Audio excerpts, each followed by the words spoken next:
partir de agora. Boa tarde, temos o prazer de ter hoje conosco no Space Habitat Event o pesquisador Rafael Loureiro, né, que vai estar realizando uma apresentação para todos nós sobre o tema da astrobotânica. Então, Rafael, fique à vontade aí. Muito obrigado pelo seu convite de estar conosco e a palavra é sua. Boa tarde. Boa tarde. Obrigado, Júlio. Obrigado a todos que estão aqui hoje. É muito bom para mim falar a respeito disso em português. Eu acho que essa é uma das poucas oportunidades que eu tive até hoje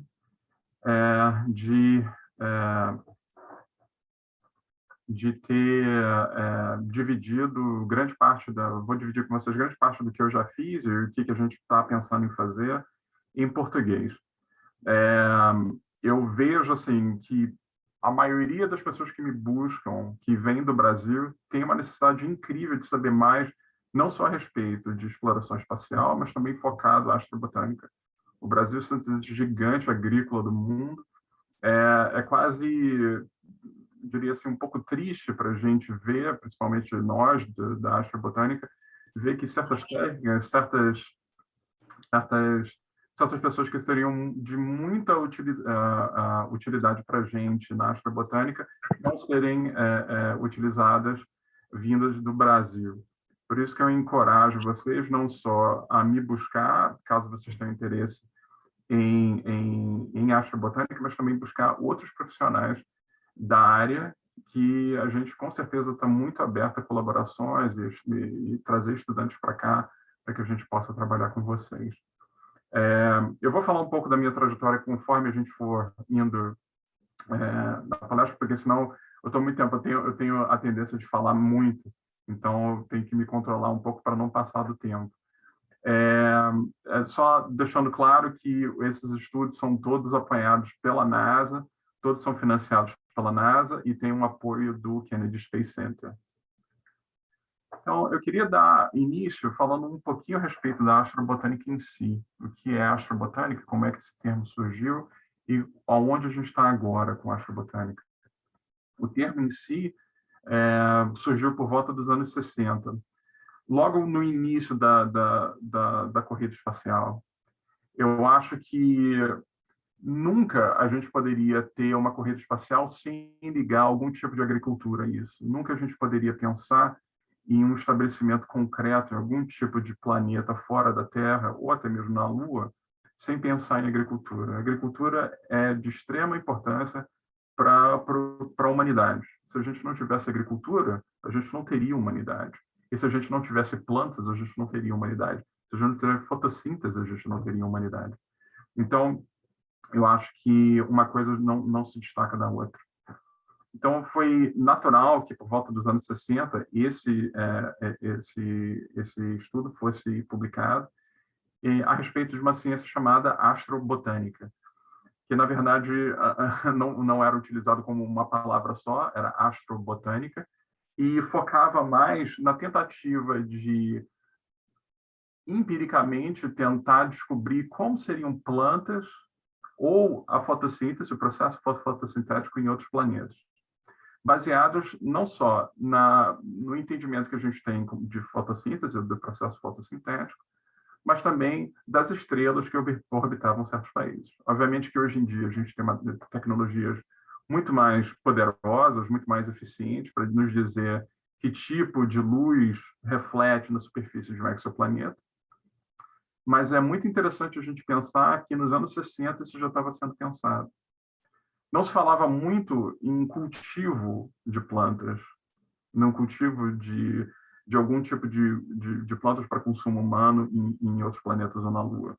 Se falava mais na tentativa de descobrir vida vegetal, vida fotossintética em outros planetas. Em 1964, com a evolução do programa espacial, a gente tem o programa da NASA chamado Biosatellite. E o Biosatellite, especialmente o 1 e o 2, catapultaram o nosso conhecimento em relação ao cultivo de plantas, principalmente de plantas de soja, que foram as plantas que foram levadas no Biosatellite 1 e 2, para a gente tentar entender um pouco da fisiologia desses indivíduos em microgravidade. Apesar de muitos dos dados não terem sido publicados, muitos desses dados foram retidos pela NASA e são utilizados até hoje por pesquisadores para tentar entender um pouco de como esses indivíduos se comportam em microgravidade. Em 1969, esse artigo foi publicado pela Nature com o título Astrobotânico. E compilava, até então, os trabalhos que tinham tido em relação ao cultivo, não de tentativa de achar indivíduos fotossintéticos ou plantas em outros planetas, trabalhos focados mais em cultivo.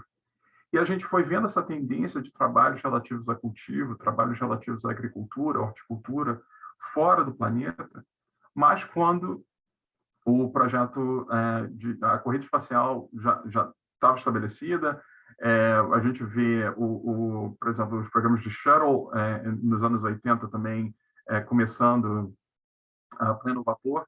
Então, a gente vê uma tentativa cada vez maior não só de um estabelecimento de um processo de horticultura e agricultura em microgravidade, mas também uma análise de se possivelmente a gente poderia colocar plantas em outros planetas ou na Lua. Então, em 1970 e 1980, a gente teve estudos mais focados em fototropismo e gravitropismo e fisiologia desses indivíduos. Fototropismo é conforme esses indivíduos vão crescendo, né? Você tem o germinamento da semente, como essa semente vai orientar a sua folha, né? A parte que vai fotossintetizar, e também de gravitropismo, como a raiz vai se desenvolver quando ela não tem nenhum tipo de orientação de gravidade. Nos anos 80 e nos anos 90, a gente tem os estudos mais focados em reprodução e transporte de sementes. Se a gente quiser se estabelecer na Lua ou em Marte, a gente talvez tenha que transportar sementes. Como seria o efeito não só de um ambiente mais ressecado, de um ambiente com uma concentração de dióxido de carbono mais concentrada, mas também o efeito de radiação em sementes. Então, esses trabalhos dos anos 80 aos anos 90 foram mais relativos a isso. Uma vez que a gente teve todo esse arcabouço de conhecimento, baseado não só na fisiologia, mas também no desenvolvimento e crescimento desses indivíduos, nos anos 2000 a gente começou a focar em tecnologia para fazer com que isso acontecesse. Então, a gente foca os nossos estudos em produção. Produção não somente em câmaras de cultivo para a Estação Internacional, Estação Espacial Internacional, desculpa, às vezes dá um tilt no português, e produção in situ, produção tanto na Lua quanto em Marte. O meu trabalho, especificamente, é focado em utilização de recursos in situ. Eu trabalhei com espécies em microgravidade, mas o que mais me fascina é o fato de tentar estar hackeando a agricultura para que a gente possa fazer com que, apenas utilizando recursos in situ, a gente possa gerar fontes de comida suficiente para que astronautas possam sobreviver em assentamentos permanentes. Como a minha trajetória começou, né? A minha trajetória começou não no NASA Kennedy Space Center, começou no NASA Ames. Eu tenho uma formação, eu me formei na UFRJ, na Universidade Federal do Rio de Janeiro, em Biologia Marinha, mas eu tinha uma concentração em macroalgas e microalgas. O processo fotossintético ele sempre me fascinou. Apesar de eu ter entrado na universidade querendo trabalhar com dinossauro. Então, foi uma coisa assim, completamente diferente. No primeiro período da minha da universidade, eu fui trazido para esse laboratório e eu comecei a trabalhar com algas. E o processo fisiológico, né, a fisiologia desses indivíduos, principalmente o processo fotossintético, começaram a me fascinar. Então, eu fui desviando um pouco dos dinossauros e fui focando mais nesses indivíduos fotossintéticos. Depois da graduação, eu fiz o meu mestrado e meu doutorado na Escola Nacional de Botânica Tropical, também no Rio de Janeiro, e nisso foi focado também em fisiologia de algas, mas sempre focado em termos de fisiologia, de que algas dividiam a mesma fisiologia com plantas. Né? Como foi a gênese da fisiologia de plantas que transicionaram, né, da água para a terra. Depois disso, eu não sabia muito bem o que eu queria fazer, mas porque quando eu terminei meu doutorado, eu fiquei um pouco perdido, porque eu sabia que eu queria trabalhar com alguma coisa relacionada ao espaço, mas eu não tinha o espaço no Brasil para fazer isso. Eu não sabia para onde ir, né? Eu fiquei um pouco perdido. E eu sabia que tinha uma entrada através do pós-doutorado da NASA. Então, eu apliquei para o Astrobiology Early Career Award, que era do NASA Ames, para ver se eu conseguia. Assim, expectativa zero, apesar de eu acreditar muito no projeto que eu estava propondo. O projeto que eu propus foi para que reflectância de indivíduos aqui na Terra, principalmente indivíduos fotossintéticos, reflectância seria a quantidade de luz que é refletida, né, nesses indivíduos, que essa reflectância desses indivíduos que a gente coletasse aqui na Terra fossem comparados com a reflectância de exoplanetas, né, da superfície de exoplanetas. E esse modelo matemático, ele iria, de uma maneira, tentar unir os dois e ver similaridades entre esses sinais, para ver se a gente conseguia entender, de uma maneira ou de outra, se o processo fotossintético ou algum tipo de processo que utilizasse alguma coisa relacionada à fotossíntese, utilizasse fótons, né, estava sendo utilizado nesses exoplanetas. Como eu disse, a minha expectativa era zero, mas eu fui chamado. Então, foi uma surpresa muito boa. Eu passei o meu tempo desenvolvendo esse projeto, junto à professora Lynn Rothschild e um brasileiro chamado Ivan Paulino Lima. E a gente conseguiu desenvolver isso. Aqui você tem representações do modelo em si, você tem uma visão de um sinal de reflectância e outro assim mais purificado, e o outro os pontos que um se liga ao outro. A gente conseguiu fazer isso também com fitoplâncton aqui na Terra, né, com imagens e dados de reflectância que a gente tem aqui na Terra, a gente conseguiu, né, linkar uma coisa com outra, com um sucesso de até 90% de acurácia, né, que é muito bom. Mas eu não estava satisfeito. Depois disso, eu queria aplicar isso de alguma maneira para o que eu fui treinado de fato. Assim, eu queria aplicar isso para a agricultura, para a horticultura. Eu queria aplicar o meu conhecimento em fisiologia vegetal com o que eu tinha também aprendido durante esse tempo no NASA Ames. Durante esse tempo, eu procurei o NASA Kennedy Space Center, que é o centro da NASA que é focado em astrobotânica e estudos de crescimento de vegetais em microgravidade. E eu propus um estudo chamado Omnicrop, que era basicamente usando o mesmo tipo de modelo que eu tinha usado, mas agora usando dados da NASA, NOAA e USDA, o Departamento de Agricultura dos Estados Unidos, usando esses dados para que nesses dados a gente pudesse estabelecer o que precisaria para que uma determinada espécie que a gente selecionasse crescesse tanto na Lua quanto em Marte, e o quanto de sucesso a gente teria quando a gente plantasse esses indivíduos, baseado só em dados terrestres. Digo a vocês que não foi muito fácil fazer isso. Demorou uns 2 anos e meio para que a gente pudesse chegar no modelo final.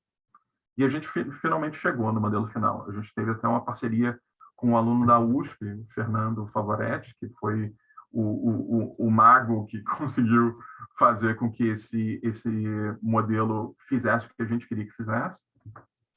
E a gente conseguiu um modelo que consegue prever de 75% a 80% de acurácia o quanto um determinado tipo de espécie que a gente seleciona para a agricultura vai dar em termos de produção de tonelada, o que é muito interessante. Mas a gente não conseguia aplicar isso para a Lua e para Marte, porque a gente não tinha dados. Mesmo os dados publicados que a gente tinha anteriormente, né, que a gente utilizou no modelo, a gente não tinha dados suficientes para que o modelo fosse efetivo. Mas esse modelo em si, hoje em dia, ele é utilizado por certos setores da USDA, principalmente para agricultores que não têm recursos para fazer estudos pretéritos antes que eles comprem sementes, antes que eles façam né, o pre-assessment né, do cultivo que eles têm. Então, isso é extremamente gratificante.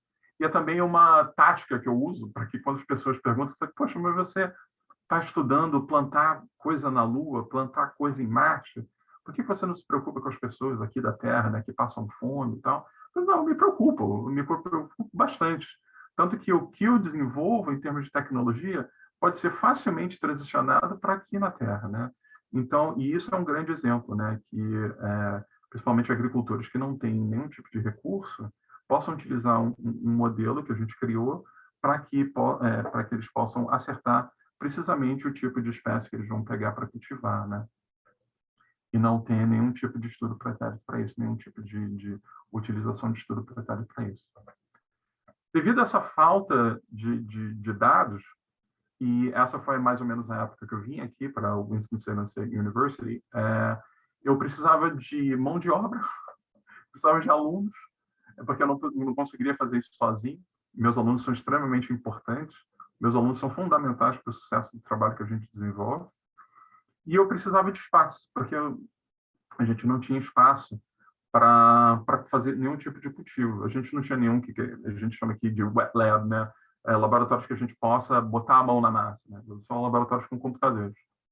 Então, a gente, a partir do momento que eu vim para cá, para essa instituição que eu estou agora, a gente começou a trabalhar ferozmente na tentativa de coletar dados para botar no modelo. Uma vez que a gente começou a fazer isso, a gente viu também a necessidade de ter um protocolo de cultivo desses indivíduos, né, que a gente estava selecionando. Porque não há nenhum tipo de protocolo de cultivo, tanto para indivíduos que estão sendo cultivados em regolito marciano no lar, o que faz com que os dados que a gente recebe, né, e faz com que todo o arcabouço de conhecimento que a gente tem em relação ao cultivo em regolito marciano e lunar seja um pouco duvidoso. Então, de início, a gente tentou basicamente tudo. A gente tentou vários tipos de abordagem para ver se alguma coisa ia ter sucesso. A gente teve um começo muito, muito triste, na verdade, porque a gente não conseguia crescer absolutamente nada. E isso é muito bom quando você tem um background de fisiologia vegetal, porque você sabe o que a planta está te dizendo, né? Então, a gente sabia, por exemplo, que a concentração de água talvez fosse um pouco muito grande. Talvez os pontos anóxicos, né, falta de oxigênio em certos pontos do regolito, não estavam auxiliando no germinamento da semente. A gente também descobriu que se a gente colocasse perclorato, né, que tem em grandes quantidades relativas ao que a gente tem aqui na Terra, né, mas grandes quantidades no solo marciano, se a gente não fizesse isso, a gente não estava representando diretamente, né, um cultivo marciano de fato, um cultivo em regolito marciano de fato. Mas isso, infelizmente, tinha um reflexo negativo nos indivíduos que a gente estava cultivando, porque o perclorato é bioacumulativo.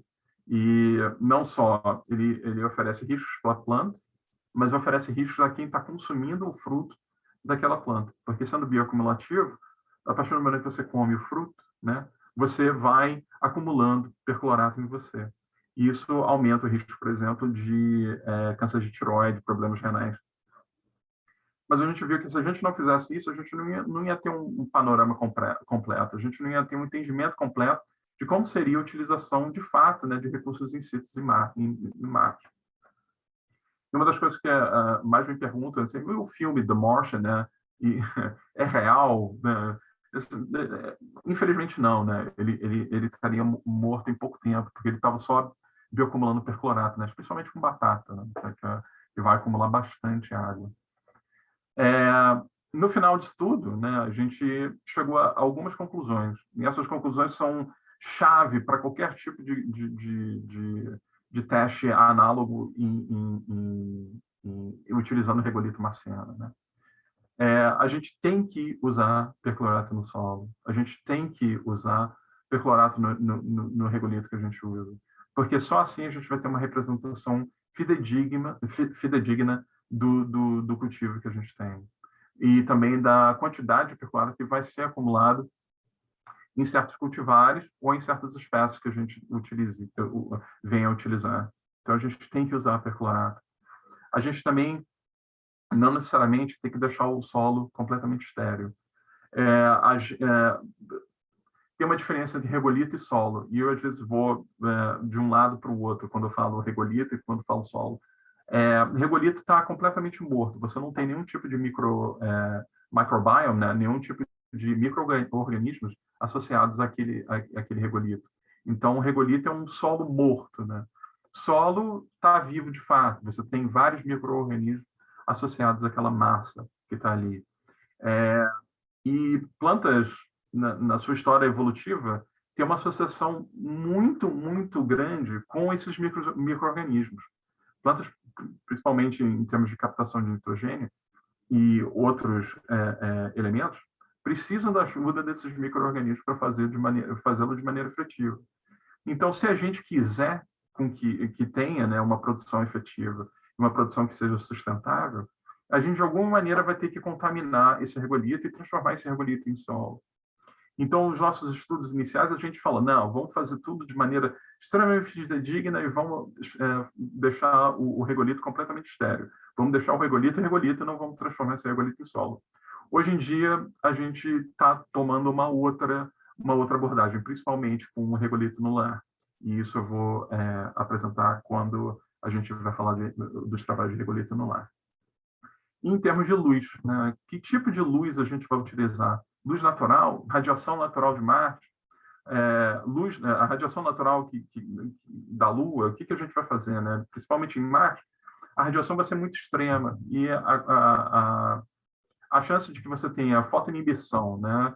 Ou algum tipo de dano no DNA dessas espécies que a gente vira cultivar lá são extremamente elevados. Então, as câmaras de cultivo elas têm que ser completamente fechadas. Elas não podem ter nenhum tipo de influência de radiação externa. Então, a gente tem que usar LEDs de alta performance. E essas são as LEDs que a gente utiliza nas nossas câmeras aqui.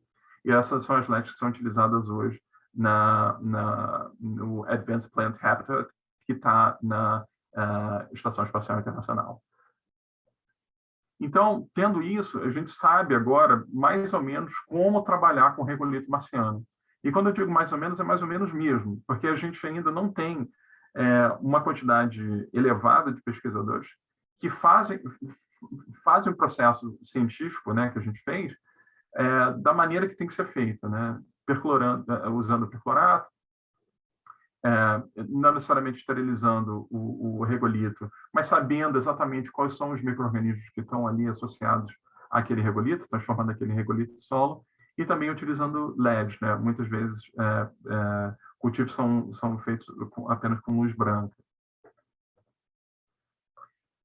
Os resultados foram interessantes. A gente são os meus alunos no nosso laboratório que a gente tem.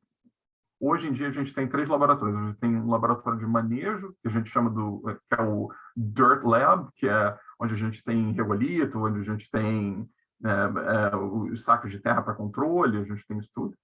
A gente tem o nosso laboratório, que é o nosso laboratório de microbiologia, né, que é um laboratório de microbiologia. Eu não sou microbiologista, eu sei muito pouco de microbiologia. A gente tem outros professores associados e também fora, né, da universidade, principalmente na nossa parceria com a NASA, analisando esses micro-organismos para a gente. E a gente tem o nosso laboratório onde tem as câmeras de cultivo. O que a gente aprendeu é que a gente, sim, consegue crescer, né, ter ciclos de vida completos de indivíduos em regolito marciano, sem nenhum tipo de aditivo de nutrientes, sem nenhum tipo de aditivo de micro-organismos, e apenas utilizando o regolito em si. Dos aspectos que a gente viu, né, que a gente observou, é que a gente precisa também de quantidades mais elevadas de água. principalmente para regolito marciano. Algo que torna um pouco do cultivo in situ complicado, porque você não vai ter acesso a muita quantidade de água em Marte. E também a gente fez uma coleta de bactérias e fungos associados às sementes para ver exatamente o que a gente estava colocando quando a gente decidiu parar de esterilizar o regolito marciano. A gente tem que saber o que está ali. A NASA, principalmente nos nossos trabalhos, a gente tem que assinar, né, certos protocolos de planetary protection, né, proteção planetária, que a gente tem que dizer exatamente o que a gente está botando ali. Né? Porque imagina, você traz uma semente contaminada com algum tipo de fungo e esse fungo se alastra para o mar e você é o responsável por isso. Né? Então a gente tem que saber exatamente o que está ali e como conter algum tipo de contaminação. Mas, mais uma vez, como a gente observou, a gente tem que ter um pouco disso ali para que esses indivíduos sejam mais robustos em termos de produção. Todos os indivíduos que a gente cultivou, principalmente, né, em solo, nesse caso seria solo mesmo, em solo marciano, tomate, pimentão e soja, a gente teve uma produção boa, mas uma produção muito inferior, né, relativa aos controles que foram feitos com o solo normal e também um conteúdo nutricional baixo. Isso mostra com que esses indivíduos estavam extremamente estressados, né? Essas plantas foram totalmente estressadas durante todo o processo, mas elas conseguem florescer e produzir frutos. Né? Mas, mais uma vez, a concentração de perclorato era impeditiva de que humanos pudessem consumir. Então, até que uma solução para isso seja resolvida, né, a gente deu uma parada nos nossos estudos relativos a regolito marciano, porque torna um pouco impeditivo, porque tudo que a gente produz tem algum resquício de perclorato, e esse perclorato vai fazer com que, infelizmente, qualquer tipo de crop seja não utilizada, né? Seja não autorizada para utilização humana. Mas, hoje em dia, a gente tem parceria com outros laboratórios que estão tentando fazer com que o regolito em si seja livre desse perclorato e ver como é que esses indivíduos vão se desenvolver sem a presença do perclorato e ver qual seria a concentração de perclorato acumulada nos frutos produzidos. Foi ano passado, cara, a pandemia, tudo fica meio nebuloso. Foi em 2019, então, ano retrasado. A gente foi convidado para apresentar o nosso trabalho para o Congresso americano. E a gente apresentou o nosso trabalho para o administrador da NASA na época, o Jim Bernstein. E a gente apresentou, né, o nosso cultivo em Marte, né, e a gente levou tomate que a gente cresceu, cultivou em solo marciano, mas sem perclorato, ele comeu e tal, foi demais, assim, principalmente para os alunos, né? E ele perguntou para a gente, assim, por que vocês não estão focando na Lua também? A gente tem o Gateway, tem o Artemis, vocês têm que focar nisso. E vocês vão ter o total apoio da agência para fazer isso. Então a gente falou, pô, beleza, então, vamos fazer isso, né? Se o chefe falou, a gente faz. E a relevância desse projeto é justamente a mesma relevância do projeto que a gente tinha em Marte, mas com um tempero a mais, digamos assim, né? Porque a gente sabe que para a Lua a gente vai para ficar. E a gente vai ter uma base lunar fixa, né? E esse é o plano da administração. Mas a gente sabe que quem assumiu agora foi o senador Nelson, né? E eu já conversei pessoalmente com o senador Nelson também, e o interesse dele é continuar essa intenção de ter uma base permanente lunar, e a estação Gateway com certeza vai acontecer. Então a gente precisa ter isso, né? A gente precisa ter dados suficientes para basear o que a gente vai fazer quando a gente chegar em Marte. Como é que a gente vai alimentar as pessoas que lá vão estar. um dos grandes problemas com isso tudo é a falta de dados, mais uma vez, né? E isso adiciona ainda mais a relevância do trabalho que a gente está desenvolvendo hoje em dia. Hoje em dia, a gente tem muitos poucos papers produzidos que focam no processo científico, digamos assim, confiável. E, infelizmente, muitos desses estudos são publicados onde o regolito, por exemplo, ele não foi completamente esterilizado. Você tem vários tipos.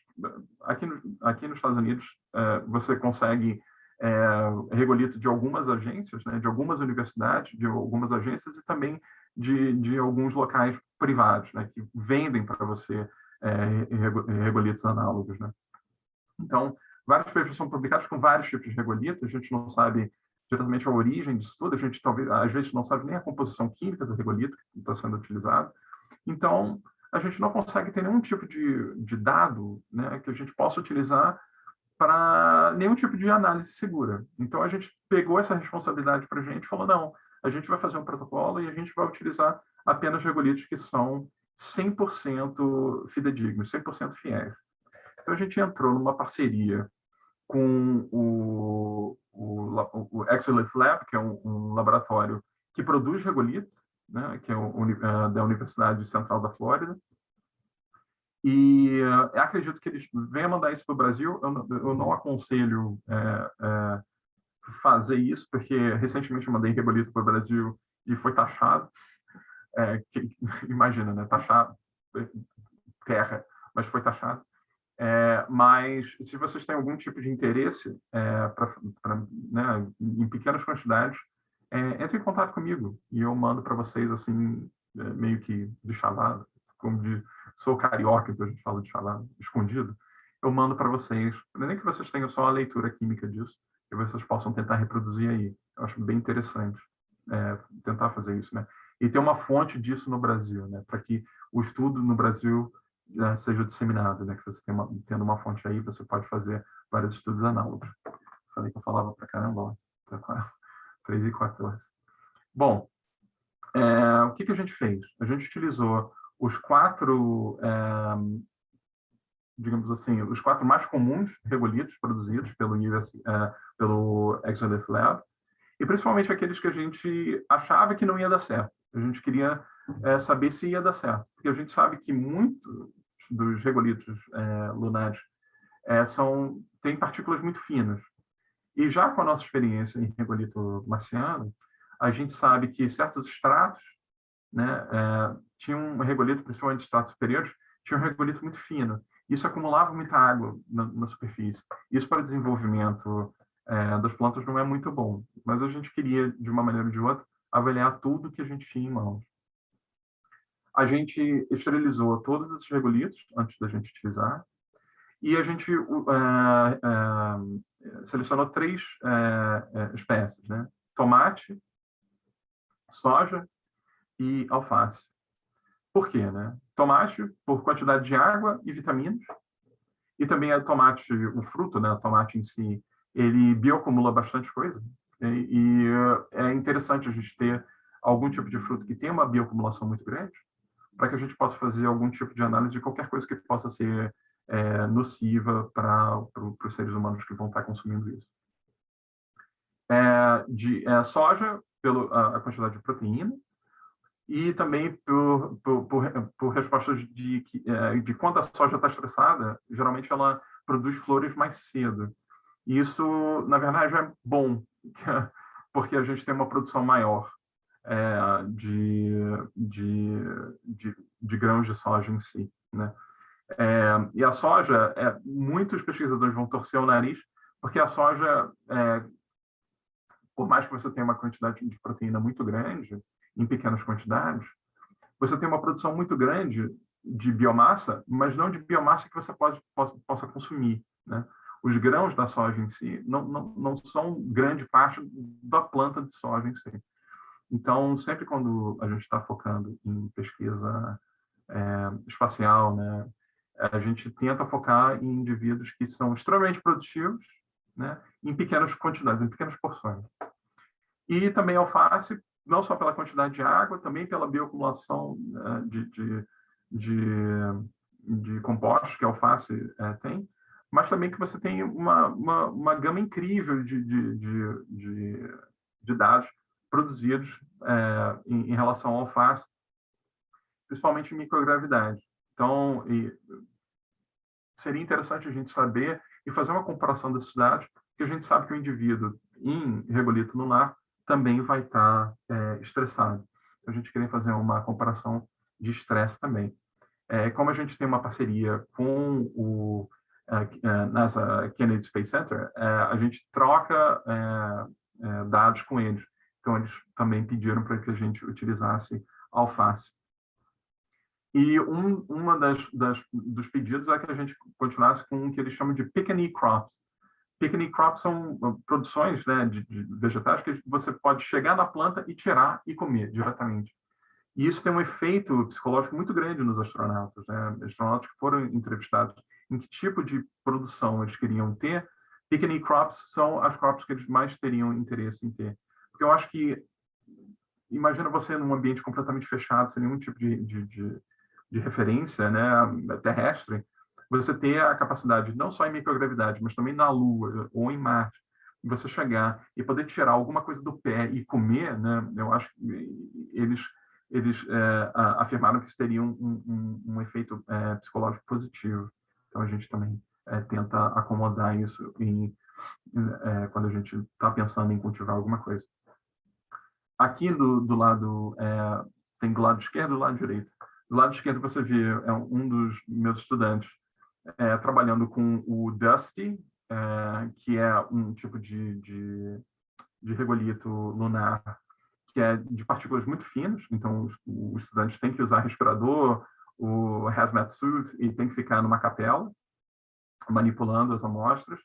E você, do lado direito da tela, você tem o Lunar Highlands, que é o regolito lunar produzido, né, pelo Exolyth Lab, que reproduz a região de Highlands da Lua, e é o que tem partículas mais grossas. E que é o que, quando a gente abriu, a gente viu, bom, esse parece ser o ideal.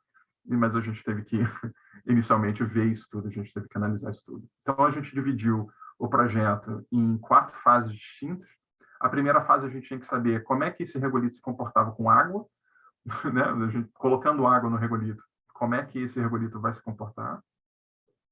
E também transporte de oxigênio pelas camadas do regolito, né? Porque você tem uma raiz crescendo ali e você tem que saber como é que a água, né, da superfície é transportada pelo regolito até a região da raiz e também como essa raiz vai respirar. A raiz está respirando, assim como o resto da planta, então ela precisa de oxigênio vindo, né, e CO2 saindo do solo.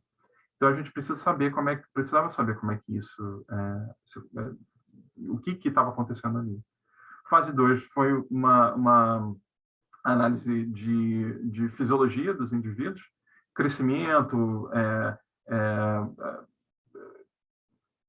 crescimento em si, viabilidade de sementes, né, como as sementes iriam germinar, quanto dessas sementes iriam germinar, quais as condições necessárias para que essas sementes germinassem nesses determinados regolitos, né, e também a produção fotossintética desses indivíduos, né. Com isso tudo, né, reunindo isso tudo, a gente, durante 60 dias, chegou a certas conclusões, né. A fase 3 foi a viabilidade das sementes que cresceram, de indivíduos que tiveram seu total ciclo de vida em regolito lunar, se eles produzissem frutos e esses frutos tivessem sementes, né, essas sementes seriam viáveis ou não. E a gente também fez uma análise de fito-hormônios desses indivíduos que cresceram, né, que tiveram seu ciclo de vida completo em regolito lunar, para ver o quão estressados esses indivíduos estavam e que tipo de estresse esses indivíduos estavam tendo. A gente consegue analisar isso pela produção de fito-hormônios. E a fase final, a fase 4, dado ao conhecimento pretérito que a gente tinha, né, quando a gente começou a trabalhar com o solo marciano, de que era necessário ter algum tipo de microbioma associado ao regolito para tornar aquele regolito solo, a gente tentou, né, desenvolver um protocolo de utilização de micro-organismos associados ao regolito para ver no que dava, para ver se a produção aumentava, para ver se esses micro-organismos se estabeleciam de fato no regolito ou não, e quais seriam os mais indicados, né, micro-organismos mais indicados, para que a gente pudesse associar o regolito no lar. Quebrando as etapas, né, a gente descobriu que o Frosty e o Dusty, que eram os que tinham a partícula, menores tamanhos de partícula, não eram indicados para nenhum tipo de agricultura, né, empreitada de agricultura em regolito lunar. Como vocês podem ver, o Frosty ele absorve água demais e essa água fica estagnada em um certo extrato da distribuição do regolito em si. E era muito engraçado, porque quando a gente começou esses testes, eu tinha um estudante de graduação, ele se formou ano passado, e ele vinha no meu laboratório e falou, olha, eu não consigo tirar do frasco, porque depois a gente deixava, né, a água correr, e depois, se vertesse alguma água, a gente coletava essa água para análise da água e análise de pH, e ele tentava tirar o regolito para analisar o regolito, né? Essas propriedades químicas do regolito modificaram, né, conforme foram expostos à água. Ele não conseguia tirar do tubo porque se transforma num tipo um concreto, assim, é bizarro. E ele não conseguia tirar do tubo. Então, a gente descartou totalmente. O Dusty foi uma condição similar. O Dusty ele é tão fino, tão fino, tão fino, que a camada superior tem uma acumulação de água muito grande. Como vocês conseguem ver aqui, a água ela vai até certo ponto e não consegue mais se distribuir pela coluna de regolito. E o que sobra fica meio lameado, fazendo com que você tenha uma quantidade de zonas anóxicas, né, perto da área da raiz muito grande. E a raiz não consegue respirar. Basicamente, você está afogando a raiz. Então, você não consegue cultivar nenhum tipo de indivíduo ali. Então, os que sobraram, o Mare e o Highlands, o Highlands foi o que pareceu mais promissor para que a gente começasse os estudos. Porque você não tinha nenhum tipo de zona anóxica, você tinha o tamanho das partículas era relativamente grande, comparados com o controle, estava mais ou menos pé a pé ali com o controle, e também o pH da água, né, que era exposta ao regolito, não era modificado, não era tão modificado assim, o que foi muito bom. Então, a gente selecionou esses dois para dar continuidade aos nossos estudos com soja, tomate e alface. O que vocês podem ver aqui é que, por exemplo, a germinação de semente, ela não foi necessariamente muito afetada com a exposição ao regolito em si, né? Você tem sementes em si, vão germinar até em folha de papel, né? Mas você pode ter, por exemplo, o perclorato, né, em regolito marciano, vai ter uma influência muito grande em germinação de semente, porque ainda não consegue, por exemplo, abaixar a quantidade de ácido abscísico que você tem dentro da semente. Quando a semente está não em germinação, quando a semente está dormente, você tem uma quantidade de ácido abscísico, que é um fito-hormônio muito grande, e você precisa que outro hormônio chamado de giberelina aumente para que você dê início ao processo de germinação. O perclorato não permite com que isso aconteça. Então, muitas sementes, né, não germinam, o que é uma perda muito grande, né? Mas, em regolito lunar, isso acontece de uma maneira relativamente boa. Você tem cadeias de germinação muito altas, né? Relativamente altas, 80% de germinação é muito bom. A única diferença é que você tem, por exemplo, no Highlands, você tem um desempenho relativamente melhor do que no Mare, principalmente em produção de biomassa total e produção de biomassa edible biomass, biomassa comestível, que você pode comer de fato, né? Vocês podem ver, a alface tem a maior concentração de edible biomass porque você come a fronde inteira da alface, né? Tomate, você não come a planta do tomate, depois você come o tomate, e também a mesma coisa com a soja, né? O que a gente achou nisso tudo, né? Qual foi os resultados que a gente teve? Então, a gente só pode, de todos os regolitos que a gente utilizou, né? O Dusty e o Frosty não são adequados para a agricultura. o que indica que em certas zonas, né, da Lua, você talvez tenha que fazer uma peneiração pretérita do regolito em si, para eliminar essa camada mais fina e deixar uma camada mais grossa para que a agricultura seja possível, de fato, seja possível. A primeira geração de sementes, né, que foi produzida por indivíduos que cresceram em solo lunar, ela foi viável, né? Indivíduos que tiveram seu ciclo de vida total em solo lunar produziram frutos, esses frutos tiveram sementes, e a gente replantou essas sementes, elas foram viáveis, tanto que eu tenho aqui o exemplo de um dos nossos tomates, né? Um dos nossos tomates hoje que estão só em solo normal mesmo para a exposição. Esse tomate ele foi cultivado, né? Teve o fruto, né, que deu origem a essa semente, que deu origem a essa plântula aqui, foi cultivado totalmente em solo lunar e depois plantada em solo normal, né? Então, qualquer tipo de semente que você desenvolva em regolito, que é Highlands e Mare, são possíveis, né? Essas sementes são viáveis, o que é muito bom, especialmente que se a ideia seria ter a Lua como um hub, né, de transferência para Marte, então você pode estar produzindo sementes ali para que possam ser transportadas para Marte. E a gente, hoje em dia, está tentando uma entrada num voo da SpaceX para justamente tentar ver como essas sementes vão se comportar em gravidade da Lua simulada dentro da estação espacial e tentar ver como é que esses indivíduos vão se comportar, né, depois que forem replantados.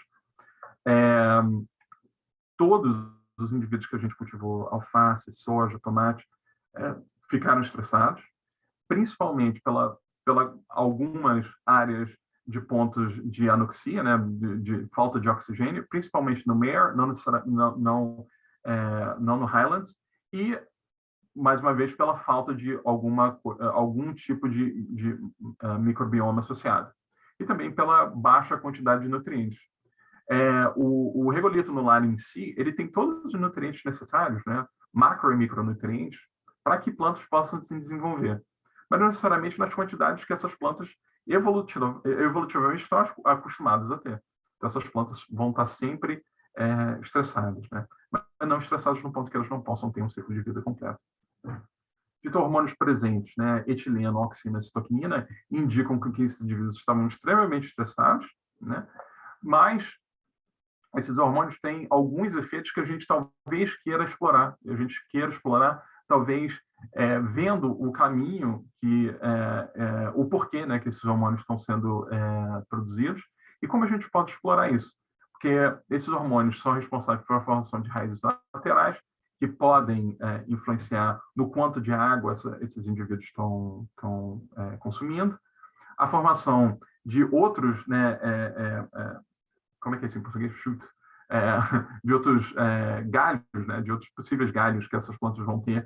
Isso faz com que essas plantas sejam mais eficazes em capturar luz mais eficazmente e também em produção de flores de uma maneira mais rápida, o que faz com que você tenha ciclos mais rápidos. Então, a gente ainda está tentando entender esses processos e, tentando entender esses processos, a gente pode tentar manipular o que está acontecendo para a nossa vantagem, né? E isso a gente já está conseguindo fazer e eu vou conversar com vocês a respeito disso também. A gente teve um crescimento celular, o que não necessariamente muito bom, mas isso mostra que não é necessariamente muito bom, porque você vai ter um consumo maior, não só de CO2, né, mas também você vai ter um consumo... O CO2 é bom, né, ser consumido, mas você vai ter um consumo de água muito maior, se você tem um crescimento de células, uma divisão celular mais rápida também, devido aos indivíduos estejam extremamente estressados. Isso não é muito bom. Mas isso sugere com que você tem uma comunicação direta entre essa produção de fito-hormônios.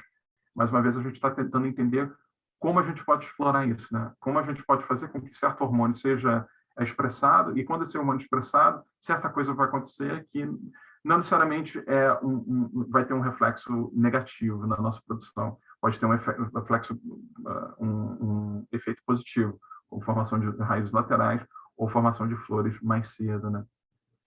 E também a gente avaliou com que a cadência de transpiração, né, e de respiração das plantas foram um pouquinho elevados, o que não necessariamente é ruim, principalmente para o consumo de CO2.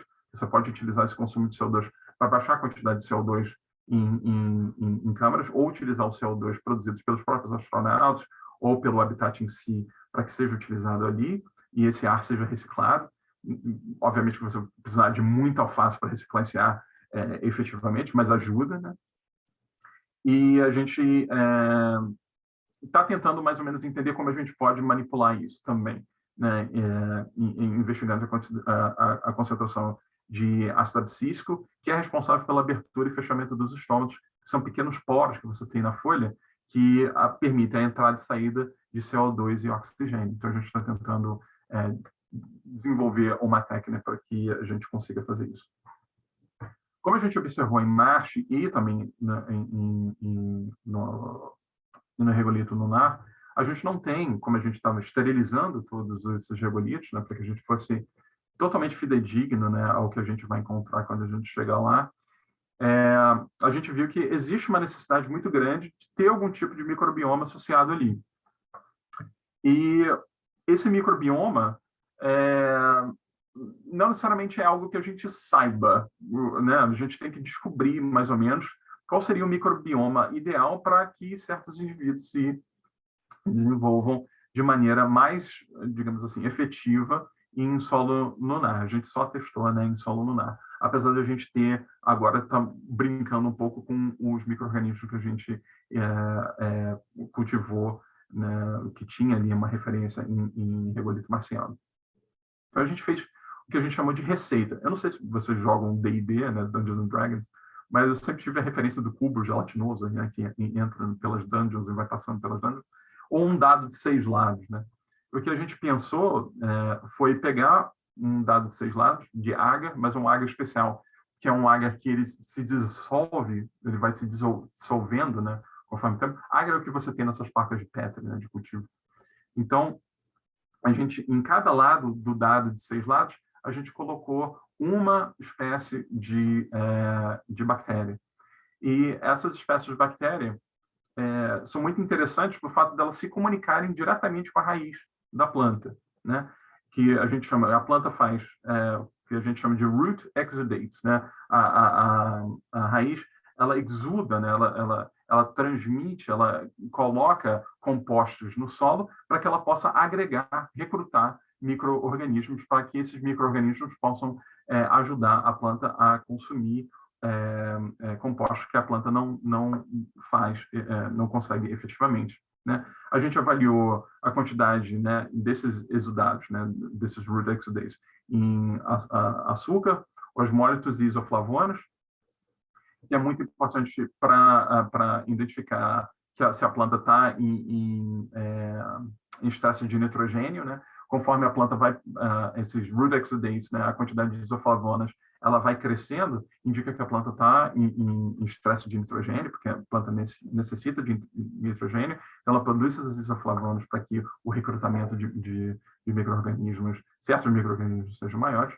E, infelizmente, a gente ainda não está avaliando saponinas e outros compostos, porque a gente não, atualmente a gente não ainda tem restrições aqui em relação à Covid, então a gente não tem parte do laboratório para fazer as análises que a gente está fazendo. Mas a gente tem alguns resultados.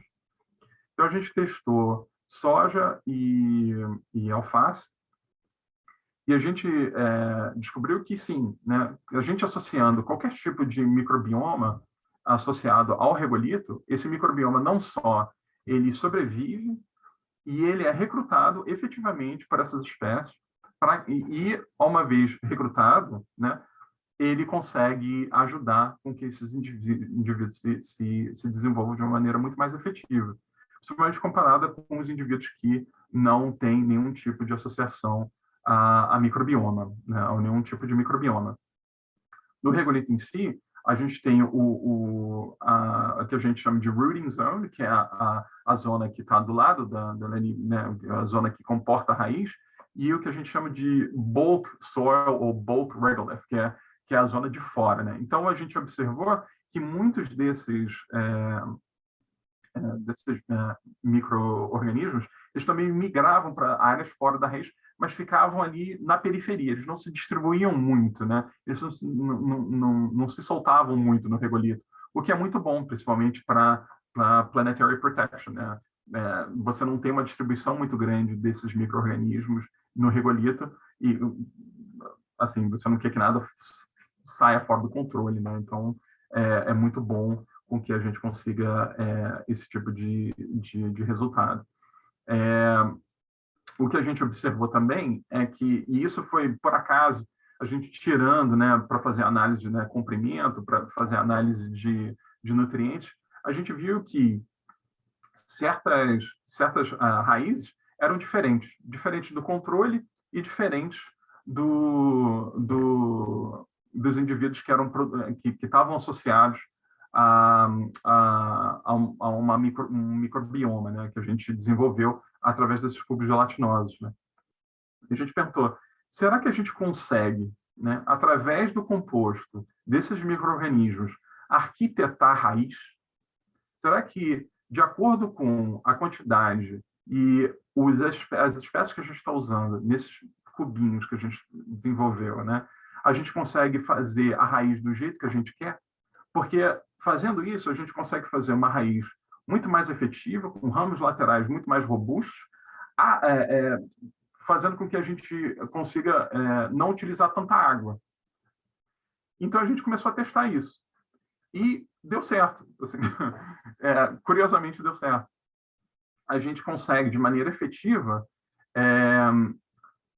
arquitetar raiz baseado no tipo de micro-organismo que a gente associa à nossa crop, né, à nossa espécie.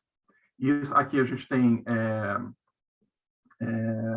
plantas de grão de bico, que a gente está fazendo. Aqui tem uma representante dessas plantas. Ela ainda está em regolito lunar, mas obviamente que é só para demonstração. Mas é uma das plantas de grão de bico que a gente cresceu, né, fez total em regolito lunar, associado a um dos cubos. Você pode ver que o indivíduo ele fica estressado, você tem uns amarelinhos aqui, em folhas mais velhinhas, né? Você tem uma senescência, né, a queda de folhas, né, muito mais rápida em regolito lunar, porque o indivíduo está estressado. Mas a gente viu que a gente consegue arquitetar raiz, baseado nos micro-organismos que estão associados àquela planta. Então, atualmente, a gente está tentando ver que tipo de receita é ideal para certas espécies. Então, quando a gente for à Lua, né, e estabelecer cultivos ali, você tem um pacote completo, né, de sementes, né, dos indivíduos, e um pacote dos micro-organismos que vão estar ajudando de maneira mais efetiva aquela espécie que você escolheu a se desenvolver em regolito lunar. Perdão, atualmente a gente está coletando amostras de micro-organismos e no mundo todo, assim, a gente tem colaboração com o mundo todo, que estão mandando para a gente amostras de solo, principalmente em locais áridos, em locais de pouca exposição à água. Você tem esses micro-organismos que são extremamente especializados, e alguns deles endêmicos em certas regiões, que a gente pode tentar reproduzir aqui e testar para ver se esses indivíduos vão ter uma influência na arquitetura de raízes de crops, né? de plantas que a gente possa consumir. E, no final, o que a gente vai fazer? Né? O que a gente vai continuar a fazer? Né? Futuros trabalhos agora do nosso laboratório, a gente vai focar porque há uma partição dentro da NASA do que fazer, né? O que a gente vai fazer, né? Quando a gente chegar lá, a gente vai fazer o quê? Utilizar recursos locais ou utilizar hydroponics, né? Hidroponia. A gente não sabe a resposta disso. A gente não sabe qual método vai ser mais eficiente.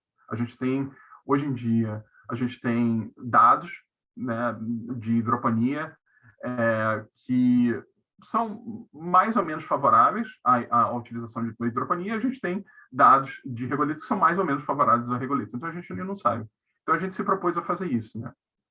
A gente se propôs a fazer essa análise e também ver, né, o que seria mais cost efficient, né? O que seria mais ou menos custoso para que a gente pudesse se estabelecer na Lua de fato, né?